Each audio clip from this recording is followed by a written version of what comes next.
주신 하나님의 말씀은 역대하 34장 21절부터 28절 말씀입니다. 역대하 34장 21절부터 28절 말씀 한 절씩 교독하시고 마지막 절 합독하겠습니다. 너희는 가서 나와 및 이스라엘과 유다의 남은 자들을 위하여 이 발견한 책의 말씀에 대하여 여호와께 물으라. 우리 조상들이 여호와의 말씀을 지키지 아니하고 이 책에 기록된 모든 것을 준행하지 아니하였으므로 여호와께서 우리에게 쏟으신 진노가 크도다 하니라. hil기야와 왕이 보낸 사람들이 여선지자 훌다에게로 나아가니 그는 하스라의 손자 독하세 아들로서 예복을 관리하는 살롬의 아내라. 예루살렘 둘째 구역에 살았더라. 그들이 그에게 이 뜻을 전하매 훌다가 그들에게 이르되 이스라엘의 하나님 여호와께서 이같이 말씀하시기를 너희는 너희를 내게 보낸 사람에게 말하라 하시니라. 여호와께서 이같이 말씀하시기를 내가 이곳과 그 주민에게 재앙을 내리되 곧 유다 왕 앞에서 읽은 책에 기록된 모든 저주대로 하리니 이는 이 백성들이 나를 버리고 다른 신들에게 분향하며 그의 손의 모든 행위로 나의 노여움을 샀음이라. 그러므로 나의 노여움을 이곳에 쏟음에 꺼지지 아니하리라 하라 하셨느니라. 너희를 보내어 여호와께 묻게 한 이스라엘 왕에게는 너희가 이렇게 전하라. 이스라엘의 하나님 여호와께서 이같이 말씀하시기를 내가 들은 말을 의논하건대 내가 이곳과 그 주민을 가리켜 말한 것을 내가 듣고 마음이 연약하여 하나님 앞 곧 내 앞에서 겸손하여 옷을 찢고 통곡하였으므로 나도 내 말을 들었노라. 여호와가 말하였느니라. 그러므로 내가 내게 너의 조상들에게 돌아가서 평안히 묘실로 들어가게 하리니 내가 이곳과 그 주민에게 내리는 모든 재앙을 내가 눈으로 보지 못하리라 하셨느니라. 이에 사신들이 왕에게 복명하니라. 아멘. 감사합니다. 오늘도 하나님께 나오신 여러분들에게 하나님의 은혜가 충만하길 주님의 이름으로 축원합니다. 아멘. 이 세상에는 여러 유형의 성도가 있습니다. 열정적인 유형의 성도가 있고 수동적인 성도가 있습니다. 또 소극적인 성도도 있고 앞으로 나아가서 우리를 도와주는 성도도 많습니다. 고든 맥도날드라는 목사님께서 자신의 책에서 교회 안에서 지금까지 만난 성도들의 유형을 5가지로 정리했습니다.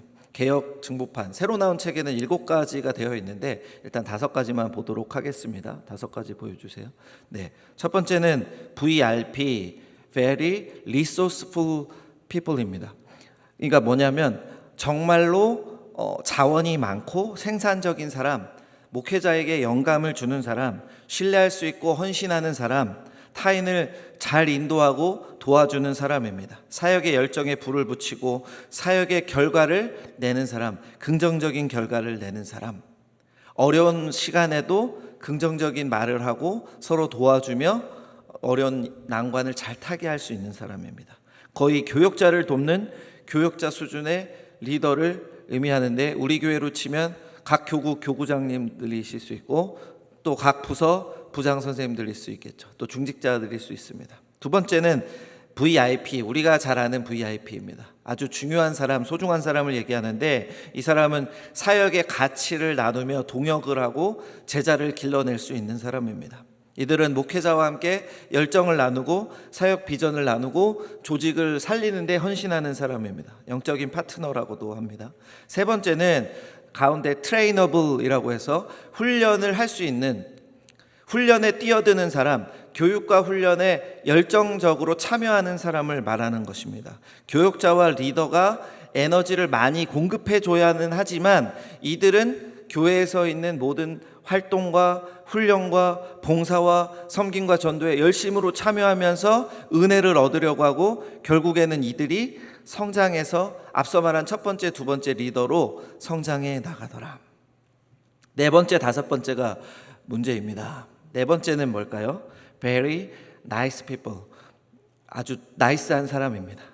여러분, 나이스한 사람 어떤 의미인지 아시죠? 그냥 좋은 사람이야. 우리는 되게 좋게 평가하는데 이 목사님은 그렇게 좋게만은 평가하지 않았습니다. 왜 그럴까요? 이 나이스 피플은 나이스만 하니까 그냥 좋기만 하더라. 나쁜 말 안 하고 웃으면서 대답합니다. 안녕하세요 목사님.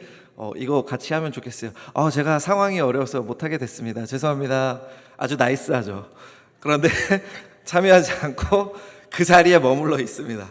이거 연말에 이제 우리 내년에 교구 섬길 텐데 이거 같이 섬기시면 좋겠습니다. 목사님 감사해요. 기도해 보겠습니다. 그리고 전화 옵니다. 며칠 뒤에. 목사님 안 될 것 같아요. 정말 죄송합니다.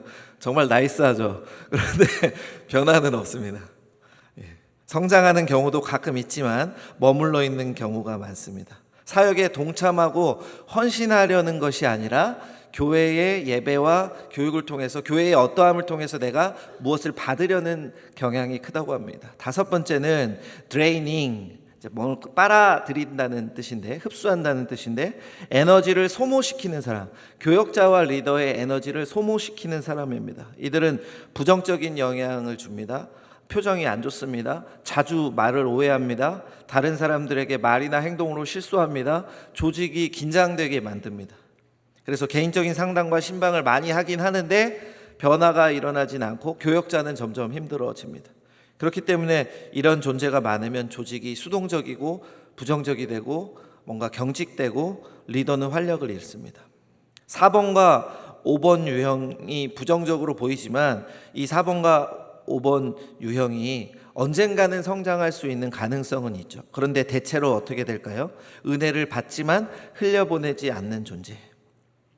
교회에서 정체된 채로 지금의 상태를 유지하려는 존재로 고착될 수 있다고 합니다. 문제는 여기서 시작되는 것인데, 이런 존재들이 많은 교회가 되면 나는 변화되기 싫은데 주변 상황은 지적합니다. 나는 변화되기 싫은데 나는 은혜를 받아야 됩니다. 나는 변화되기 싫은데 우리 자녀는 잘 돼야 됩니다. 내 환경은 하나님의 역사가 일어나야 됩니다. 그러니까 여기서 악의가 맞지 않으니까 불평이 나오고 불만이 나오고 교역자들은 그것을 달래는데 시간을 보낸다는 것이죠. 우리가 사는 이 사회도, 내 일터도, 심지어 우리 가정도 세상의 영향을 받고 있기 때문에, 또 어려움은 계속해서 우리를 엄습하기 때문에 우리에겐 변화와 회복과 하나님의 은혜가 날마다 필요합니다. 그런데 이 변화를 누가 하는 것일까요? 때때로 많은 사람들은 다른 사람이 하는 것이지 교역자가 하는 것이야, 목사님이 오셔서 기도해 줘야 되는 거야, 이렇게 얘기하지만 하나님은 교역자 한 명이 아니라 한 명의 신앙의 리더를 통해서, 한 사람의 바른 신앙인을 통해서 일하시고 하나님의 뜻을 이루신다는 것을 우리는 기억해야 됩니다. 우리의 인생에도 이런 하나님의 변화와 회복을 불러일으키는 은혜의 통로, 축복의 통로가 있으면 정말 좋겠습니다. 저희 가정에도, 여러분의 가정에도 그런 한 사람이 있기를 축원합니다. 그런데 그 한 사람이 누가 돼야 될까요? 내가 돼야 된다는 것입니다. 저와 여러분이 그 한 사람이 되어서 우리 가정이 변화되고 사회가 변화되고 교회가 변화되는 하나님의 은혜를 입는 놀라운 역사를 경험해야 하는데, 오늘 본문에 나온 요시야 왕도 이런 유형의 성도, 이런 유형의 리더입니다. 요시야는 아버지와 할아버지는 정말 악한 왕입니다.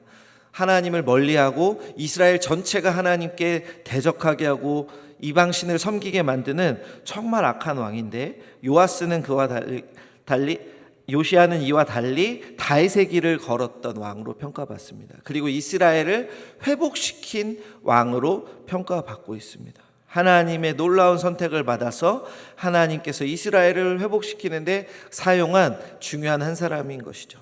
그럼 이 하나님께서 사용하시고 다른 사람을 변화시키는 그 한 사람은 어떤 특징을 가지고 있을까요?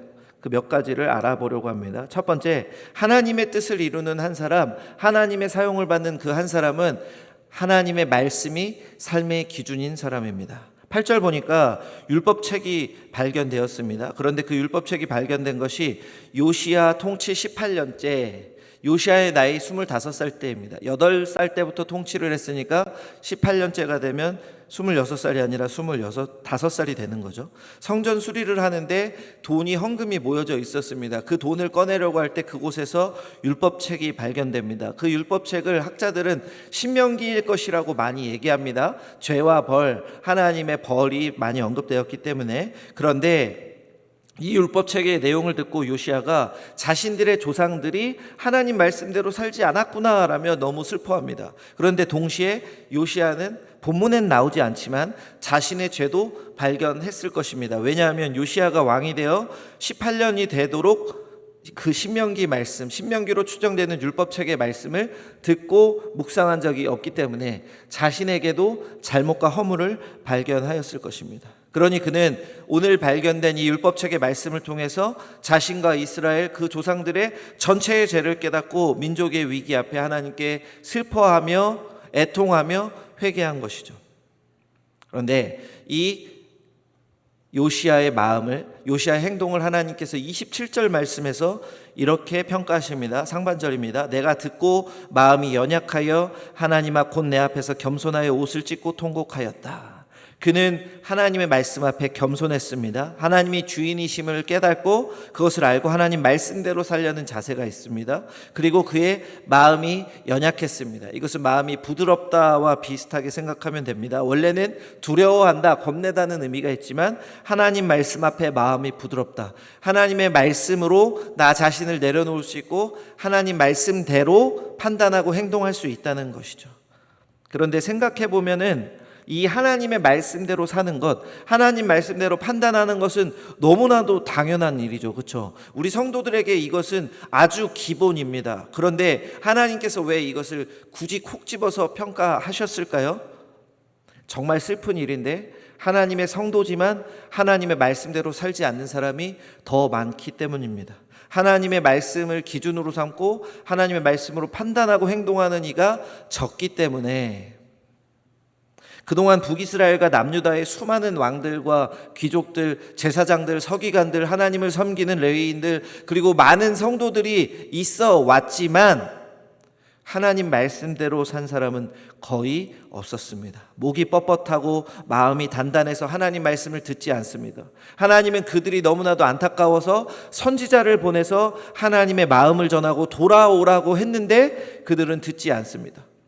예레미야 선지자 같은 경우는 하나님의 말씀을 전했는데 그 사람 뺨을 치고 가두면서 너는 거짓을 말한다 말하고 예레미야를 비판했습니다. 하지만 지난 수십 년, 수백 년의 모습과는 달리 요시야는 하나님 말씀 앞에 겸손하게 자신을 돌아봅니다. 그리고 하나님 말씀대로 살려는 자세를 가집니다. 이것이 바로 하나님께서 원하시는 한 사람의 첫 번째 모습입니다. 하나님의 말씀을 기준으로 하나님 말씀대로 사는 모습. 하나님께서 이런 요시야에게 28절 말씀과 같이 평안히 묘실로 들어가게 하시고 재앙과 전쟁을 막아주신다 하셨습니다. 하나님의 이 재앙의 연장이 되는 선언은 하나님께서 하나님의 말씀을 듣고 자신을 돌아보는 자, 말씀을 듣고 회개하는 자, 그 말씀대로 살려고 순종하려고 애쓰는 자를 기뻐 받으신다는 증거가 됩니다. 그러니 이 하나님의 재앙의 연장선언은 하나님의 뜻, 하나님의 백성이 하나님께로 돌아오길 원하는 하나님의 뜻이 실현된 하나님의 뜻을 이룬 그 시작인 것이죠. 이처럼 요시야에게는 하나님의 말씀이 자신의 삶의 기준이었습니다. 이것을 다른 구절에서도 볼 수 있는데 열왕기 하 22장을 보면 이렇게 요시야를 평가합니다. 요시야 같이 마음을 다하고 뜻을 다하고 힘을 다해서 모세의 율법을 따라 여호와께로 돌이킨 왕은 요시야 전에도 없었고 요시야 후에도 없었더라. 그러니까 오직 요시야만이 그렇게 살았다는 것이죠. 모든 왕들 중에서 16대 왕인 요시야가 하나님의 말씀대로 살려는 기준을 삼았고 그 말씀대로 순종하며 살았다는 것입니다. 오늘 발견된 율법책의 말씀뿐만 아니라 그 이전에 있었던 하나님의 말씀도 자신의 기준으로 삼고 그 하나님 말씀대로 살려고 한 것입니다. 그렇기에 그는 오늘 본문인 성전 보수 사건이 일어나기 바로 직전에 역대기에서 어떤 일을 하냐면 예루살렘뿐만 아니라 전국을 돌아다니면서 우상을 척결하는 또 온 지역을 정결케 하는 놀라운 일을 합니다. 그런데 그 자그마치 10년 동안입니다. 10년.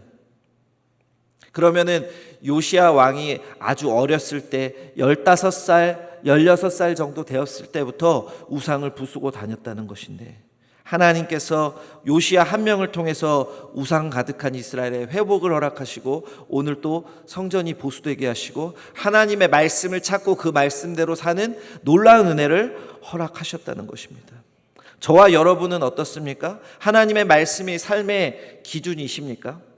우리는 매일 접하는 말씀, 예배 때 선포되는 설교를 통해서 나 자신을 돌아보고 있습니까? 여기서 하나님의 말씀이라 할 때는 나에게 은혜가 되는 말씀, 축복의 말씀, 우리가 잘 되는 복의 근원이 되는 말씀만 의미하는 것이 아닙니다. 오늘 말씀처럼, 오늘 발견된 율법책처럼 듣기 불편한 말씀, 경고의 메시지, 심판의 메시지일지라도 그것이 하나님으로부터 나에게 주어지면 나를 돌아보아야 되고 내가 그것에 순종하고 회개해야 된다는 것입니다. 저와 여러분은 하나님께 받은 하나님의 말씀을 기준으로 삼고 말씀대로 순종하는 은혜로 살아가야 될 줄로 믿습니다. 바라기는 하나님의 말씀을 삶의 절대 기준으로 삼고 그 말씀으로 나를 비추어 보며 그 말씀에 순종함으로 하나님의 뜻을 이루는 한 사람이 되는 저와 여러분 되시길 바랍니다. 하나님의 뜻을 이루는 한 사람, 첫 번째는 하나님의 말씀을 삶의 기준으로 삼는 것이었습니다. 두 번째는 항상 기도하는 사람입니다. 21절입니다. 우리 같이 읽어보겠습니다. 너희는 시작. 너희는 가서 나와 및 이스라엘과 유다의 남은 자들을 위하여 이 발견한 책의 말씀에 대하여 여호와께 물으라. 우리 조상들이 여호와의 말씀을 지키지 아니하고 이 책에 기록된 모든 것을 준행하지 아니하였으므로 여호와께서 우리에게 쏟으신 진노가 크도다 하니라. 아멘. 이미 지금 하나님의 재앙과 진노는 쏟아진 상태입니다. 하나님의 심판은 선포된 상태고 하나님이 그게 언제 그것을 실행할지 카운트다운하는 상황입니다.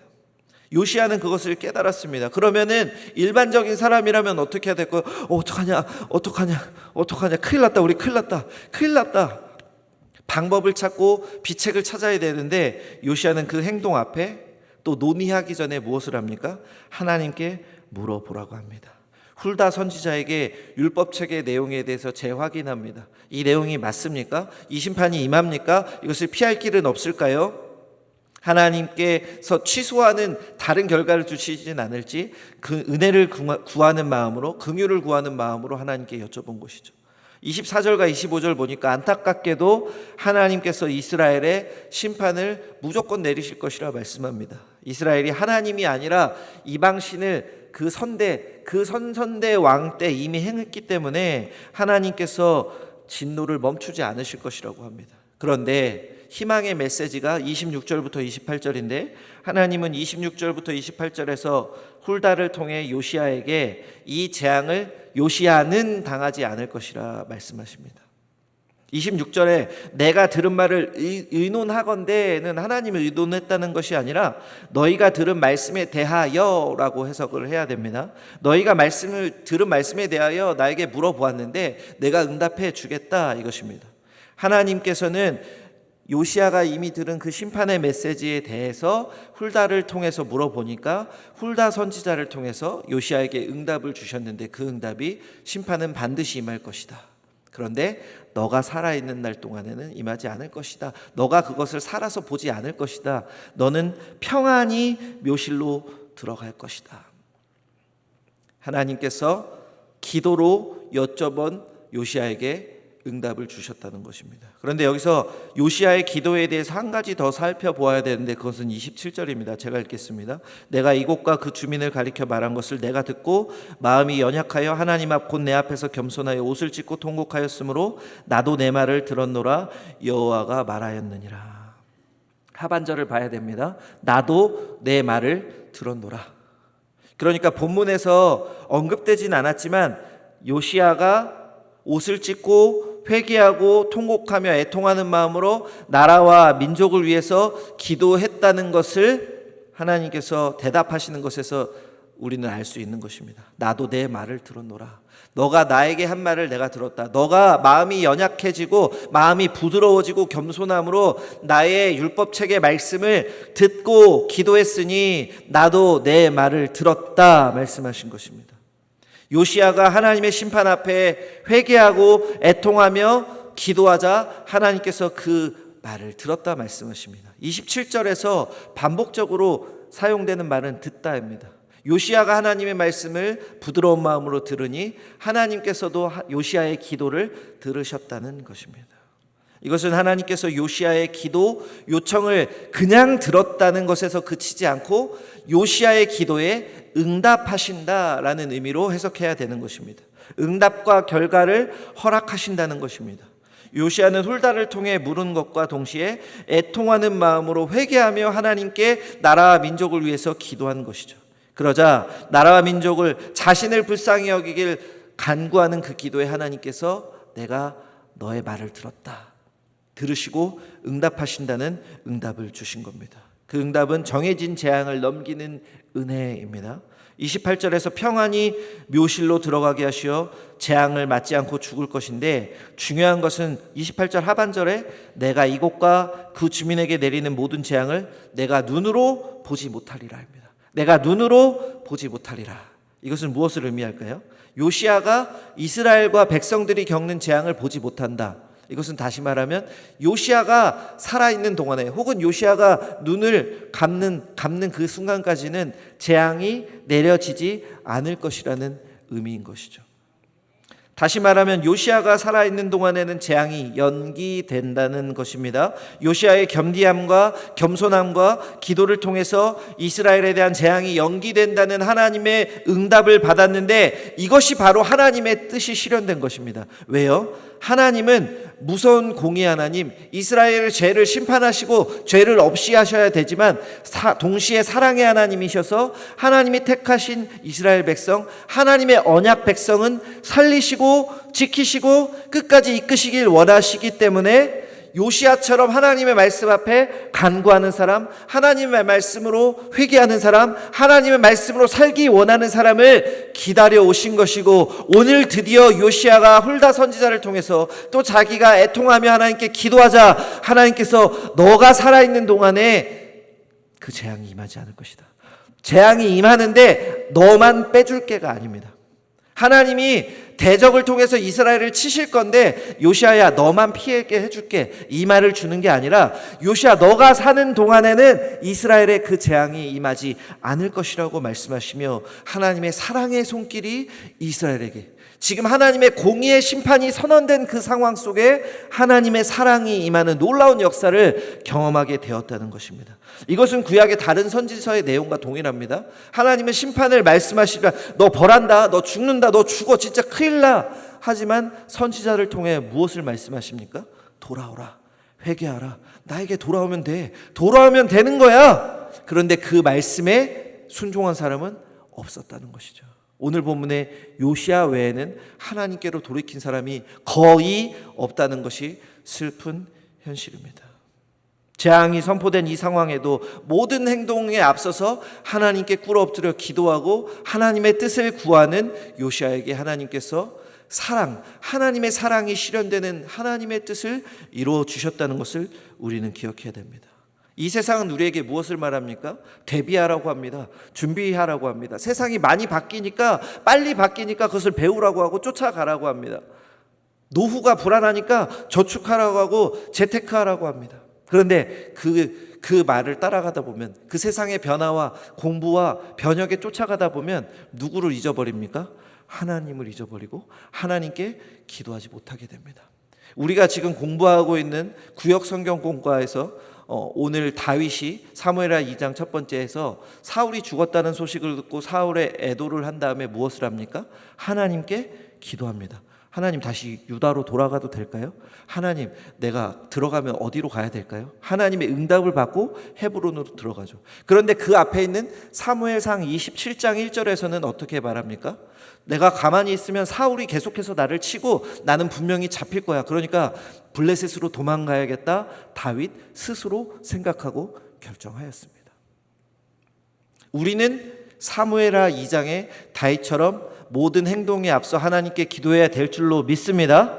하나님께 간구하고 하나님의 뜻을 물어보며 불안한 상황, 어려운 상황이 벌어지는 그 모든 어려운 현실 속에 하나님께 기도하고 하나님의 뜻을 구하며 하나님 앞에 겸비하게 나아갈 때 하나님께서 내가 내 말을 들었노라 말씀하시며 하나님께서 이끄시는 가장 좋은 길을 허락하실 것이고 우리의 기도에 응답하실 것이고 문제를 해결하실 것이고 상황을 역전시키시며 은혜로 이끄시는 놀라운 힘을, 놀라운 역사를 우리에게 허락하실 줄 믿습니다. 그것이 하나님의 뜻을 이루는 한 사람의 길, 모든 행동에 앞서서 남의 말과 내 판단에 앞서서 하나님께 기도하며 하나님의 은혜를 구하는 것입니다. 바라기는 모든 것에 앞서 먼저 하나님의 뜻을 묻고 하나님께 간구함으로 하나님의 뜻을 이루며 하나님의 이끄심을 경험하는 저와 여러분 되시기를 주님의 이름으로 축원합니다. 하나님의 뜻을 이루는 사람 어떤 특징을 가졌습니까? 첫 번째, 하나님의 말씀이 삶의 기준이었습니다. 두 번째, 모든 것에 앞서 하나님께 기도하는 사람이었습니다. 세 번째 생각할 것은 다른 사람을 생각한다는 것입니다. 세 번째 특징은 나만 생각하는 것이 아니라 다른 사람도 생각한다는 것입니다. 오늘 요시야가 받은 하나님의 응답은 아주 특별한 축복입니다. 왜요? 재앙에서 벗어났으니까요. 그렇죠. 그런데 아까 두 번째 기도에서 제가 말씀드린 것에 힌트가 있습니다. 앞서 살펴본 것처럼 요시야가 사는 날 동안, 요시야가 이스라엘에 있는 동안은 하나님께서 재앙을 주십니까? 주시지 않습니까? 주시지 않습니다. 그러니까 요시야만 그 하나님의 은혜를 입는 것이 아니라 요시야가 통치하는 시대에 이스라엘 백성들도 하나님의 재앙을 맛보지 않는 놀라운 은혜를 동시에 경험할 수 있다는 것입니다.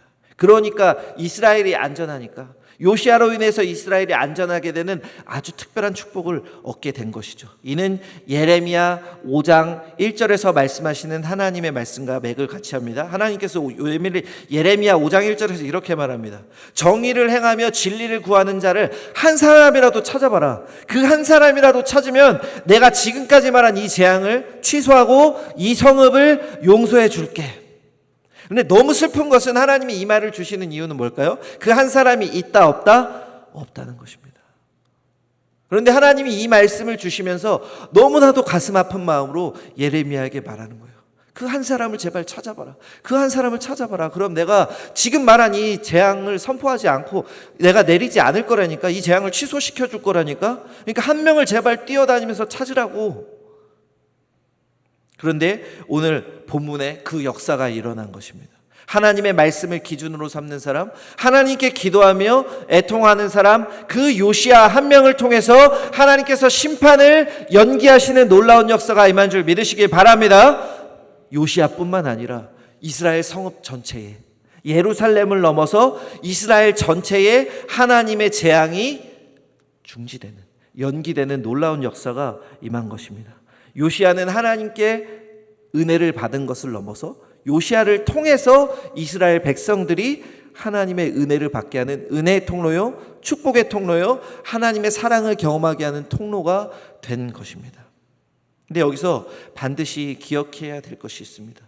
요시야 한 명의 신앙이 좋았더니 하나님께서 이런 은혜를 주셨다, 사실이죠. 그런데 요시야의 속마음은 어떠했을까?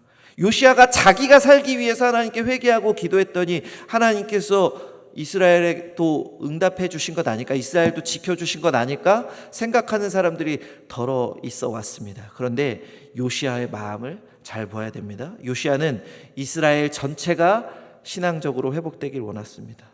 훌다를 통해서 응답을 받은 직후 오늘 본문 바로 뒤에 요시야가 무엇을 할까요? 하나님께 감사기도 드릴까요? 춤을 출까요? 노래 부를까요? 예배를 드릴까요? 그렇지 않습니다. 요시야는 사람들을 시켜서 이스라엘 모든 사람을 소집하라고 합니다. 먼저는 장로님들을 소집하는데 역대하 34장 29절 이후를 보면 요시야가 백성들을 모아서 언약책의 말씀을 낭독합니다. 우리가 이 말씀대로 살지 않았다, 우린 정말 죽을 존재야, 우린 큰일 났다고 그 언약책의 말씀을 읽어주고 하나님과 언약을 체결합니다. 하나님의 말씀대로 살겠다고 언약을 체결합니다. 31절 말씀을 보면 마음을 다하고 목숨을 다하여 여호와를 순종하고 그의 계명과 법도와 율례를 지켜서 언약의 말씀을 지키겠다 합니다. 그러니까 32절에서 예루살렘 시민들이 또 베냐민 사람, 함께했던 베냐민 사람들이 언약의 말씀을 따른다 평가합니다. 그리고 33절 오늘 본문의 마지막이 되는 33절 그 하반절을 보면 요시야가 사는 날 동안에 이스라엘 백성이 하나님 여호와께 복종하고 하나님을 떠나지 않았다 말씀합니다. 요시야가 통치하는 그 시작점에는 이스라엘 전체, 요시야가 15살부터 25살이 되어서 전 이스라엘 돌아다니면서 우상을 부수기 전까지는 이스라엘 사람들이 하나님께 돌아오지 않고 우상을 숭배하고 심지어 성전에서도 이방신에게 분향했습니다. 그런데 요시야를 통해서 지금 어떤 일이 일어납니까? 사람들이 하나님께 돌아온 역사. 요시야는 자기 혼자 구원을 받고 내 때에 재앙이 미뤄진 것을 만족하지 않고 이스라엘 사람들 전체가 하나님 말씀대로 살고 신앙이 회복되고 하나님께로 돌아오는 것을 원했습니다. 그러니까 사람들을 모아서 언약을 맺고 하나님의 말씀을 알려준 것입니다. 중요한 것은 32절과 33절의 주어이죠. 주어. 누가 이 변화를 이끌었냐는 것입니다. 32절 보면 왕이 언약을 세우고 따르게 하였다. 그 왕은 요시야입니다. 33절 보니까 요시야가 가증한 것을 제거하고 이스라엘 모든 사람이 하나님 여호와를 섬기게 하였다. 요시야가 그 행동을 한 것입니다. 왜요? 요시야는 이스라엘 백성이 하나님을 온전히 믿고 따르게 하려는 마음이 있었기 때문에, 나만 지금 재앙에서 벗어난 그 말 듣고 나는 좋습니다가 아니라 이스라엘 백성들도 그렇게 살아야 될 텐데, 이스라엘 백성들도 회개해야 될 텐데라는 마음으로 그 응답을 받자마자 언약을 체결하고 율법의 말씀을 알려주고 그대로 살게 하는데 힘을 썼다는 것입니다. 이스라엘이 하나님께 돌아와 하나님의 말씀대로 살았다. 요시야가 왕이 될 때 역대하 34장 초반부에는 이방신을 섬기는 그런 모습이었는데, 역대하 34장 마지막에는 이스라엘 전체 모든 백성이 하나님을 예배하는 역사, 하나님 말씀대로 사는 역사, 또 이스라엘 전국에 있는 황폐한 성읍에 있던 우상까지도 다 부셔지는 놀라운 역사가, 하나님의 놀라운 뜻이, 하나님의 놀라운 통치가 다시금 임하는 아주 멋있는, 구약에서 거의 손에 꼽을 만한 가장 아름다운 장면이 오늘 본문에 임하고 있다는 것입니다.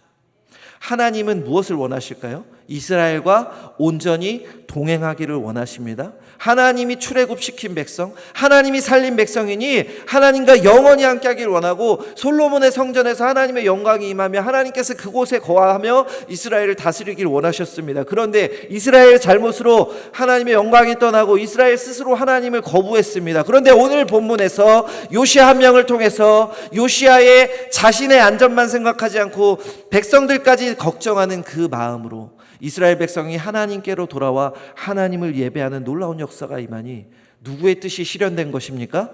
하나님의 뜻이 이스라엘 전체에 실현된 것입니다. 이 놀라운 역사가 우리 가정과 일터와 우리 교회와 우리가 사는 이 나라와 민족에 임하길 축원합니다. 그 한 명이 저와 여러분이 되어야 된다는, 아까 설교의 초입에 말씀드린 그 말씀이 바로 이것 때문입니다. 이 요시야의 다른 영혼을 살리기 원하는 마음이 우리가 읽은 오늘 본문에 나타납니다. 그것이 힌트가 되는데요, 21절 보니까 훌다에게 이것을 물어보라고 시키죠. 근데 훌다에게 시킬 때 이렇게 말합니다. 나와 및 이스라엘과 유다의 남은 자들을 위하여 여호와께 물어라. 야, 큰일 났다, 재앙이 오는데 나 죽으면 어떡하지? 야, 나 왕인데 나 죽으면 어떡하지? 내 왕위를 위하여, 이렇게 말하지 않았어요. 그렇죠? 어떻게 말합니까? 나와 이스라엘과 유다의 남은 자들을 위하여 물어보라. 이미 요시야는 바른 왕의 자질을 가졌습니다. 이스라엘의 통치자로서 이스라엘 백성을 생각했고, 한 명의 신앙인으로서 그 다른 사람의 죽어가는 영혼까지도 챙기는 귀한 마음을 가지고 있었다는 것입니다. 내가 어떻게 될지 물어보라는 것을 넘어서 나와 이스라엘과 남은 유다인들, 남은 자들을 모두 챙기는 그 마음, 이 마음을 우리는 기억해야 되는데, 이 마음이 바로 예수 그리스도의 마음입니다. 예수님께서 마태복음 9장 35절을 보면 예수님의 사역을 정리해 줍니다. 예수님께서 온 회당을 다니면서 말씀을 가르치시고 병자를 고치시는 그런 모습이 나오는데, 9장 36절에 예수님의 마음이 나옵니다. 예수님이 무리를 보고 불쌍히 여기면서 가슴 아파하는 장면이 나오는데, 왜 불쌍히 여기냐면 그 무리들이 목자 없는 양과 같이 기진하고 고생하였기 때문입니다. 살아있는 목자, 참된 목자이신 하나님을 잃고 하나님의 뜻대로 살지 않고 세상의 기준대로 사는, 세상에서 고생하며 죽음으로 치닫는 그 이스라엘의 무리를 보면서 예수님이 가슴 아파했다는 것입니다. 그렇기 때문에 예수님은 우리를 살리시기 위해 하늘 보좌, 하나님과 동등된 권리를 버리시고 인간의 몸, 피조물로 오셨고 자신의 목숨을 바쳐 십자가에 보혈을 흘려서 우리를 구원해 주신 것입니다. 우리는 그 보혈로 살아난 줄 믿습니다. 이것이 하나님의 가장 큰 뜻 아닙니까? 구약은 오실 메시아를 얘기하고 신약은 오신 메시아를 얘기하며 우리에게는, 그 구원을 받은 우리에게는 예수님을 닮아 예수님의 마음으로 죽어가는 사람을 불쌍히 여기고 그들에게 복음을 전하고 예수의 증인이 되어 그들을 살리는 역할을 우리에게 맡기신 줄 믿으시길 바랍니다. 다른 영혼을 불쌍히 여기고 하나님께로 돌아오게 하는 것, 복음의 말씀으로 그들을 구령하는 것이, 그의 영혼을 구령하는 것이 하나님께서 맡겨주신 우리의 역할이고 예수의 증인으로 사는 삶의 모습입니다. 그것을 오늘 요시야가 단편적으로 보여주고 있다는 것입니다. 요시야를 통해서 하나님의 은혜가 임하고 하나님의 재앙 대신 사랑이 임하고 그들에게 하나님의 말씀을 가르치고 말씀대로 하나님을 온전히 섬기게 하는 그 모습이 우리가 닮아야 되는 한 사람의 모습인 줄로 믿으시길 바랍니다. 저와 여러분 모두 이 예수님의 사랑으로 구원받았음을 고백하십니까? 고백하시나요? 감사합니다. 그럼 우리는 어떻게 살아야 될까요? 내가 구원받았으니 감사합니다. 여기에만 만족하면 안 되죠. 오늘 요시야처럼 내가 구원받았으니 감사합니다 플러스 다른 사람도 불쌍히 여기는 마음을 가져야 된다는 것이죠. 세상은 나만 챙기라고 합니다. 너만 일단 살면 돼, 너만 잘하면 돼, 네가 살아야 남을 도울 수 있어라고 말하지만 오늘 본문은 너도 살면서 다른 사람도 살리라고 말씀하고 있는 것입니다. 요시야가 자신의 안전에 만족하지 않고 이스라엘 전체를 살리려고 애쓴 것처럼 우리도 주변을 살피며 복음을 전하며 그들을 살려야 할 줄로 믿습니다. 몇 주 전에 태신자 작정을 했습니다. 얼마나 많은 사람을 우리가 작정하고 생각했는지 모르겠습니다. 그런데 지금 이 시간 하나님께서 떠올리게 하는 사람이 있다면 우리가 요시야의 마음으로, 예수님의 마음으로 그를 불쌍히 여기며 그에게 복음을 전하겠다, 그가 하나님께 돌아오게 해야겠다는 마음을 품으시길 바랍니다. 그게 우리의 가족일 수도 있고 사랑하는 자녀, 남편, 부모님, 친척일 수도 있고 우리의 일터에서 만나는 사람일 수도 있고 우리의 학교 친구일 수도 있고 또 우리의 지인일 수도 있지 않습니까? 그들이 하나님께로 돌아오게 하는 그 귀한 마음 요시야처럼 품고 행동함으로 하나님의 뜻을 이루는 저와 여러분 되시기를 주님의 이름으로 축원합니다. 그때의 하나님의 변화의 역사, 우리 가정이 살아나고 일터가 살아나고 교회와 우리 노원구와 서울과 대한민국이 변화되는 놀라운 역사 우리 한 명을 통해서 허락하실 줄 믿습니다. 하나님의 뜻을 이루는 한 사람은 어떤 특징을 가졌었습니까? 하나님의 말씀을 삶의 기준으로 삼고 순종했습니다. 두 번째, 하나님께 간구하며 하나님의 뜻을 구했습니다. 세 번째, 다른 사람도 살리려 생각하고 행동했습니다. 하나님이 사용하시는 한 사람은 그 사회를 변화시키고 그 사람이 속한 곳을 변화시킨다는 것을 우리는 알 수 있는 것이죠. 퍼스트 펭귄이란 말 아십니까? 펭귄은 떼를 지어서 이동하는데 황제 펭귄이 남극에서 이동할 때 난관을 만날 때가 있는데 그때 가장 먼저 행동하는 펭귄이 퍼스트 펭귄입니다. 문제 가득한 불확실한 상황에서 집단을 살리는 선택, 마땅히 행해야 될 선택을 하는 펭귄이 퍼스트 펭귄인데 영상 잠깐 보겠습니다. 퍼스트 펭귄에 대해서.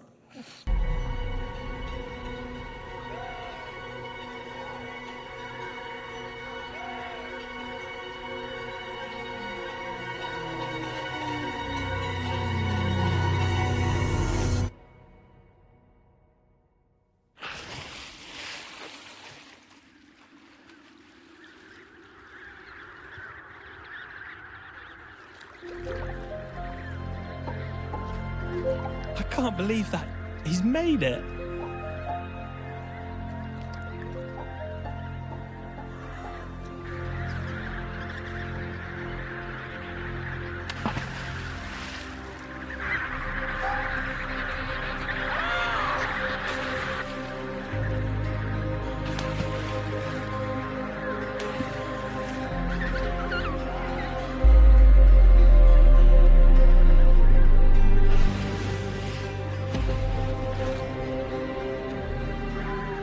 So we know these chicks have grown up together and they stick together.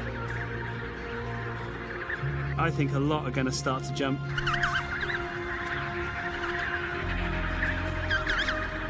Here they go, here they go.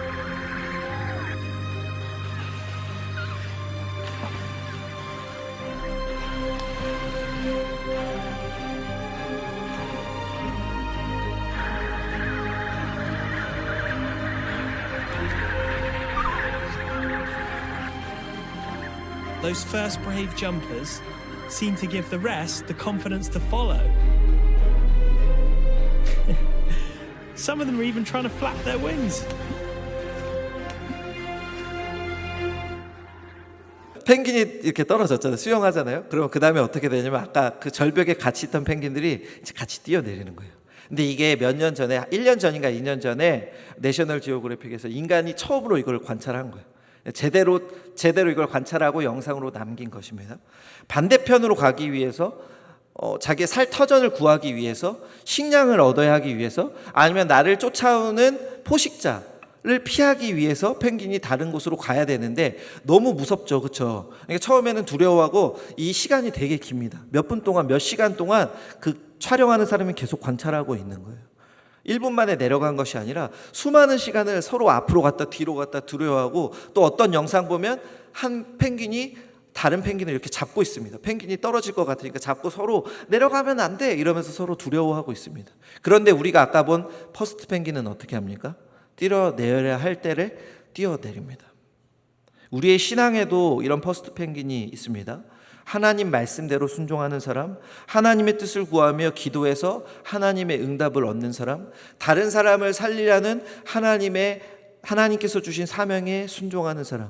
그래서 이 세상은 죽어가지만 이 대한민국과 전 세계는 하나님의 창조 질서를 거부하고 하나님이 없다고 말하지만 죽음으로 치닫고 있지만 세상은 하나님을 거부하라고 하지만 하나님이 아니라 과학과 내 능력과 물질을 추구하라고 하지만 고통과 아픔과 두려움을 겪어야 되는 그 한 번의 점프, 하나님께로 뛰어드는 그 선택, 하나님의 말씀을 인생의 기준으로 삼는 그 선택을 먼저 행함으로 다른 사람들을 따라오게 하는 신앙의 퍼스트 펭귄이 우리 교회에 있어야 할 줄로 믿습니다. 그 사람이 우리 가정에 나와 우리 여러분들이 되어야 할 줄로 믿습니다. 우리 대한민국의 우리 한국교회 성도들이 그런 성도가 되어야 할 줄로 믿습니다. 하나님의 말씀으로 살리는 사람, 말씀대로 삶으로 하나님의 역사를 경험하게 하는 사람, 하나님께 기도함으로 하나님의 심판을 미루게 하는 사람, 하나님의 말씀을, 하나님의 응답을 나 혼자 누리는 것이 아니라 다른 영혼도 불쌍히 여기면서 그 사람에게 하나님의 복음을 전하고 하나님의 말씀으로 살게 하여 온 나라 전체가 하나님의 축복과 번영을 경험하게 하는 그 한 사람이 저와 여러분들 되어야 할 줄로 믿습니다. 다른 사람이 하겠지, 목사님이 하겠지, 저 권사님이 할 거야, 교구장님이 할 거예요 라면서 뒤로 빠지는 것이 아니라 교회의 모든 상황에, 우리 나라의 모든 위기에, 우리 가정의 모든 어려움 속에 믿음으로 뛰어드는 퍼스트 펭귄 요시아와 같은 한 사람이 여러분이 되어주시길 부탁드립니다. 그렇게 여러분 한 명 한 명이 퍼스트 펭귄이 되어서 요시아가 되어서 하나님의 응답을 받고 재앙이 아니라 은혜를, 재앙이 아니라 사랑을 받아 누릴 때에 우리의 가정이 변화되고 우리의 일터가 변화되고 우리 나라가 살아나고 죽어가는 이 시대가 하나님을 구주로 영접하며 하나님 말씀대로 사는 놀라운 역사가 임할 줄 믿습니다. 바라기는 내가 먼저 하나님 말씀으로 기도함으로 은혜를 누리며 살아가시고 하나님의 말씀을 전하며 살아가며 우리 자녀와 가정과 일터와 공동체와 교회와 나라 민족이 하나님의 은혜를 얻게 하고 하나님의 백성으로 온전히 살아가게 하는 하나님의 뜻을 이루는 한 사람 되시길 주의 이름으로 축원합니다. 아멘. 기도하겠습니다.